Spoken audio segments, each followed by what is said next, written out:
જૂનાગઢ જિલ્લાના માળિયાહાટી તાલુકાના ભોંડુરી ગામે ખાસ એસટી કર્મચારી પુત્ર હોટેલ મેનેજર પિતારે ભાઈ દ્વારા ફરજમાં રૂકાવટ આવી હતી। વીજ ચેકિંગ સ્ક્વોડ પર લૂંટની ફરિયાદ નોંધાવી હતી। વેરાવળ જૂનાગઢ હાઈવે પર ભંડુરી ગામ પાસે આવેલા કૃષ્ણ હોટલના વીજ ચોરીની તપાસ કરતા પીપીજીવીસીએલના ખાસ પ્રદીપ યાદવ અને તેમની ટીમ પર ખાસ હુમલો કર્યો હતો।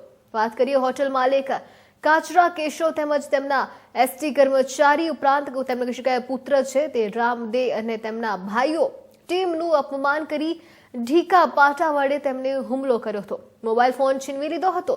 પીપીજીવીસીએલના ખાસ કહી શકાય અધિકારીઓએ માળિયાહાટીના પોલીસમાં કૃષ્ણ હોટલના કહી શકાય સંચાલકો સામે અવરોધ ઉભો કર્યો હતો। લૂંટ તેમજ મારપીટની ફરિયાદ નોંધાવી છે। માળિયાહાટીના પીએસઆઈ સલમા સુમરાએ ફરજમાં બેદરકારી તેમજ લૂંટ અને હુમલાની જે ફરિયાદ છે તેના આધારે ખાસ કહી શકાય તપાસ હાથ ધરી છે।